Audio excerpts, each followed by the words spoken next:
This may be a violation of military protocol and a breach of national security, but I don't care. I don't think my superiors care either.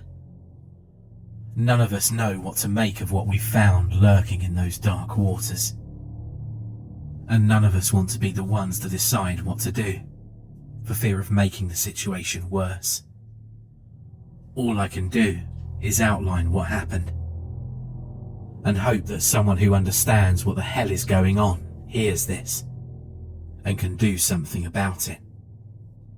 The Aberdeen Proving Grounds is a facility located in Aberdeen, Maryland.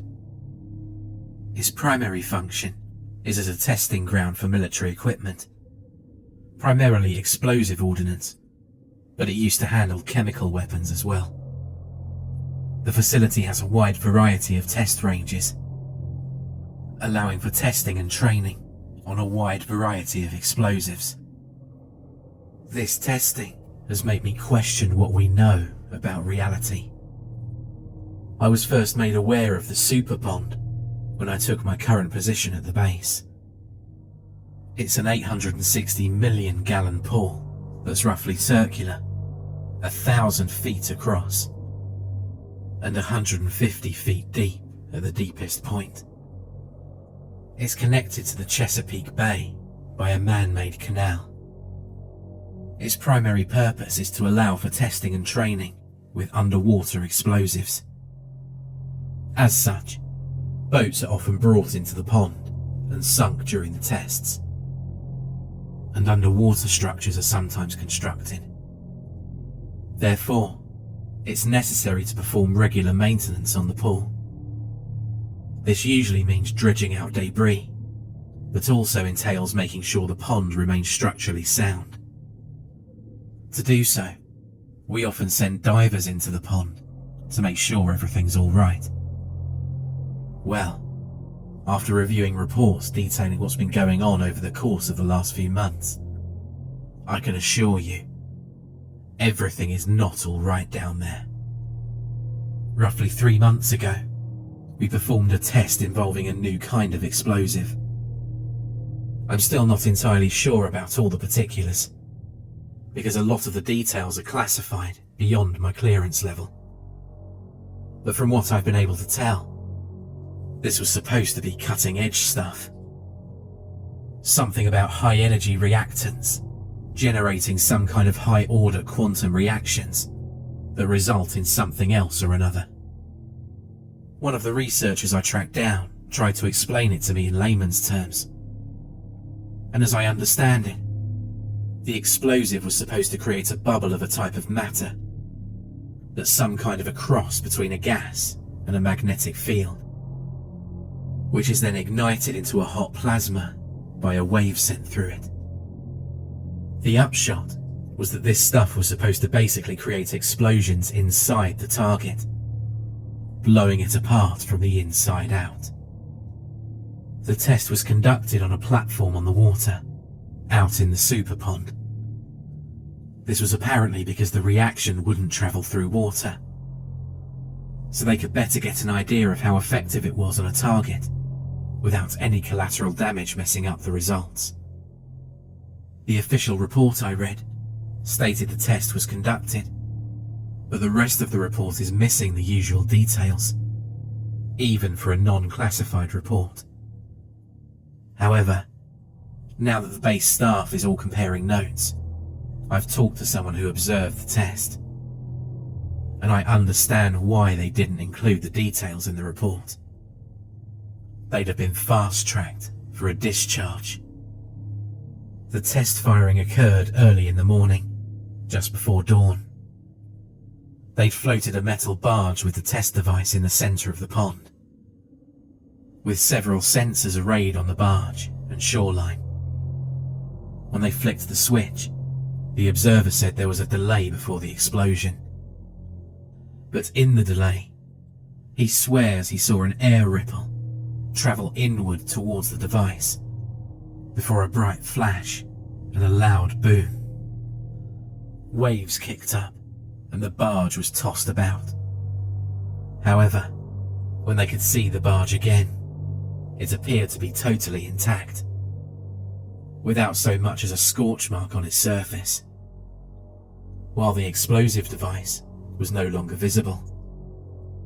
While this was deeply unusual, it wasn't till they pulled the barge into the canal dock that they saw how weird it was. Apparently, when they pulled the barge out of the water, they discovered the bottom of the barge had a huge crater in it. It resembled an exit wound from a gunshot, but there was no hole on the other side of the plate, not even a pinhole one. The explosion apparently occurred under the device, just under the surface of the metal barge, and travelling downwards into the water. The test sensors showed the flash of light had unusual qualities, something about contradictory wavelengths and impossible colour band gaps. Testing of the barge and the air around the site showed no signs of radiation or particulates, but it did register an unusual pressure wave in the instance between the trigger and the actual explosion. The scientists marked the test as a failure, but said the data would be enough to keep them busy for a while. For the next couple of weeks, the pond sat empty. That isn't to say, however, that nothing happened there. Base security reported hearing weird noises in the vicinity of the pond, usually low booms. When I pressed a couple of them about it this week, they added there were other things that they'd heard, but didn't include in their reports. These were divided into two categories.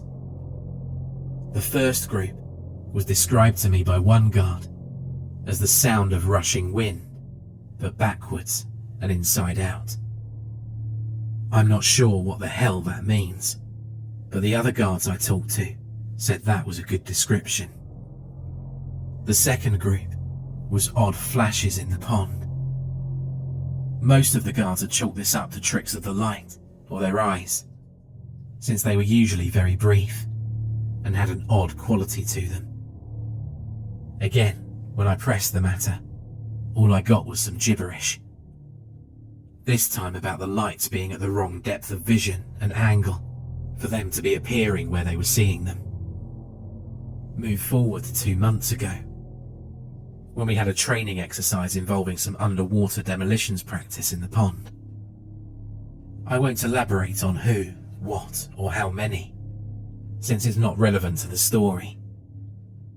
And while I may be disclosing top secret information, I'm not giving out any more than I feel is necessary. What I will say is the people involved in the operation were people that I'd consider very level-headed, calm individuals, whose job description involves remaining cool under pressure and relaying accurate information about their surroundings. So please bear that in mind when I tell you the next part of the story.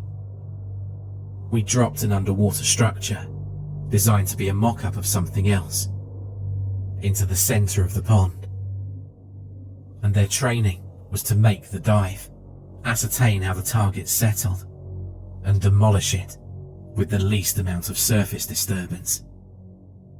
This meant that they'd have no data about conditions at the bottom of the pond. To further enhance this, we'd postponed a couple of maintenance dives till after the operation, in order to ensure there was no data about the actual conditions down there. The trainees were to dive into the canal and make their way into the pond and the target site with no surface contact till after the operation had been completed. That particular exercise went off without a hitch, but the reports filled by the team detailing their dive were deeply troubling. It started with a section about the unusual currents the team had encountered upon entering the lagoon. Cross currents, eddies and the like. Not the conditions you'd expect in a man-made pond, with only one connection to tidal water. A couple also noted unusual temperature variations over the course of a couple of yards. But most disturbing was the report from the team leader. who'd included a bit on the excellent job we'd done in giving them an unexpected situation to work through. The addition of coral reefs to the bottom of the pool had forced them to circumnavigate their way to the target, and was the type of thing that could catch a team off guard in the field. He did note, however, that whatever we'd painted them with killed the effectiveness somewhat, because it glowed faintly in a variety of colours, making it easier to avoid them in the dark water. This was startling, because we put nothing down there like that at all. Moreover, this was a man-made body of water, and was far too cold for coral to grow. After reviewing these reports, the maintenance team decided to send a diver down to see what the hell was going on down there. Armed with an underwater camera and full dive gear, he descended into the centre of the pond just after noon. Around 12:45, there was a long, low booming sound, and waves formed on the surface of the pond. The diver became unresponsive to tugs on his safety tether, and the decision was made to pull him up. At 12:52, he was hauled from the water, and it soon became clear he was dead. His underwater camera was missing, and he looked like he'd been struck by a truck. His body was a rag doll, and the autopsy showed that almost every bone in his body was broken. Not just broken, but splintered.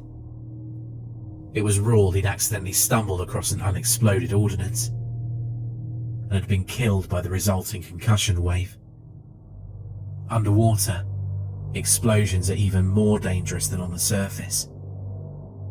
3 weeks after the diver was killed, after additional safety training that follows a tragic accident, we sent down 2 more divers to perform some delayed maintenance, in addition to trying to find what the training exercise had seen. This time, they were outfitted with breathing hoses rather than dive gear, and were tethered to each other for additional security. Everything was going smoothly until 2:15 p.m, when I observed unusual lights under the surface, in what I judged to be in the vicinity of our divers. What I noticed most about the lights was the quality of them. They seemed to be very dim and pulsing, but the light didn't seem to be refracted by the water. It was like I was looking across a very wide, empty field at a candle flame. The lights seemed to move slowly, and it was impossible to tell how many of them there were. They simply moved closer together, encircling something. I realized what this meant far too late. All at once, the lights went out, and there was a thunderous boom, and a plume of water shot upwards from the pond, over where the lights had been. I'd been too mesmerized by what I was seeing, and I'll never, ever forgive myself for failing my 2 fellow servicemen that day. When we pulled them up, miraculously, one of them was still alive, despite massive blunt force trauma wounds. As we rushed him to shore, he strained to speak, but all that came out were broken whispers about living lights and growing down there. By the time they managed to get him to the hospital, he'd succumbed to his injuries. After this, the brass at the base went into full damage control. No one was allowed in the pond until the situation had been evaluated. Of course, how they planned to do this without going down there was anyone's guess. As the safety reviews and record searches were undertaken, I came to a decision. I'd made a terrible mistake that had cost the lives of 2 men, and somehow I had to atone. A review of the previous month's accident confirmed my suspicions. The incidents occurred in roughly the same area. So, I decided to take a blind, guilty shot. A late-night dive, with only one single light, would prove to me that my decision had been the correct one. I was on the floor of the lagoon for less than 30 seconds before I found what I'd been looking for. As I recovered the item, I noticed a faint glow starting to grow behind me. And once I secured it, I didn't even spare a backwards glance before I dropped my way belt and rocketed to the surface. The next day, I took the crushed camera that I'd recovered from the bottom of the dark depths to the IT department. I convinced them it was my own personal underwater camera that I'd stupidly backed over with my car, and that I'd owe them big time if they could extract the vacation footage that was in it for me. They happily obliged, and I was in the room when the guy managed to get the memory connected to a spare PC. What we saw when we viewed the footage isn't something I'm ever going to be able to forget. The footage starts off with the surface check of the camera, before cutting out and coming back when the diver had gotten down far enough to warrant turning it on. The next 10 minutes after this document the coral reefs that had been previously reported. These were unlike any growth that had ever been seen in Earth's waters ever before. Of that, I'm sure. They grew in tall pillars, with crystalline, jagged edges. As the diver's light played over them, they reflected a rainbow of colours, but predominantly yellow, orange and pink. They seemed to be spaced evenly, roughly 10 feet apart from base to base, in a grid pattern. These towers ranged from 5 to 15 feet tall, with the taller ones showing signs of outcropping and mushrooming at the top. After 10 minutes, the diver cuts his lights for a moment, and it becomes clear there's an ambient glow in the area. Most of it is a soft yellow, orange and pink glow coming from the towers. But there are other colours occasionally interspersed for an instant, like a light being swept across the area. The camera's then moved sharply until it comes to rest on what looks like a light floating in the water. Well, light isn't the right word. It looks more like a lens flare that's hanging in the water. I'm not sure if this is what it actually looks like, or if something about the digital medium of the camera prevents it from recording what's in the centre of that halo, because the pixels at the centre of the concentric circles appear as the garbled error pixels that you sometimes see when a video is missing a keyframe. However, once the camera shifts enough or the light moves, it's impossible to tell which from the camera angle. The pixels snap back to normal. The camera follows this light for a minute, and then it moves again, revealing more of the lights, floating around the cameraman, with more approaching. They float around him, bobbing up and down, slowly circling. Some of the lights move away from him quickly, but others move in slowly to replace them. You're inextricably drawn to the conclusion that there's some kind of intelligence guiding them, like a school of fish, not used to humans, and therefore more curious than afraid of the unusual creature they see before them. And then we see the cameraman's hand reach out to touch one. All of a sudden, there's a bright flash, and the footage ends. A frame-by-frame analysis of the footage seems to show the light halos begin to contract as the hand makes contact with them. Then, as it contacts the errored pixels at the centre, there's a roiling of water, and a bright flash expands out from the centre. The last time displayed by the camera is 12:45, the time the boom was heard. This is the footage that was presented to base commanding officers last week, and it's where we stand now. No one knows what the hell to do. Some people want to drain the pond. Others are against it, saying we don't know what's going on down there.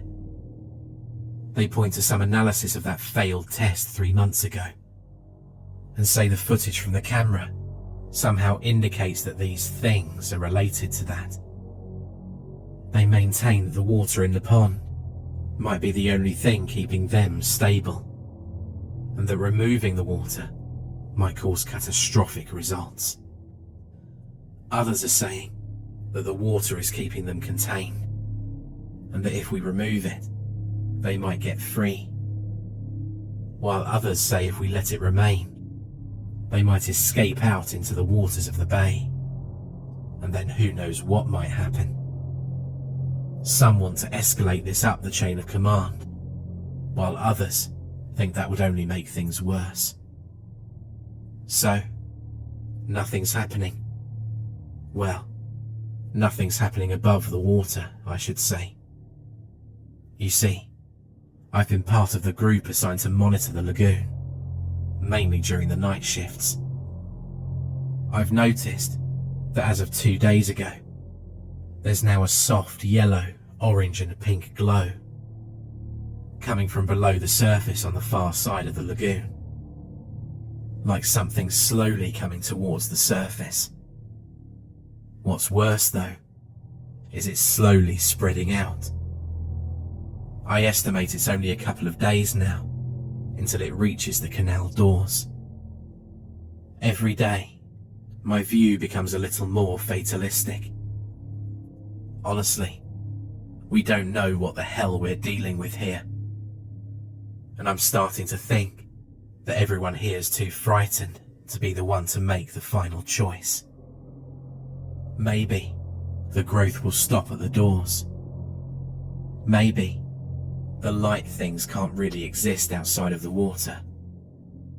Maybe it'll all stay below the waterline.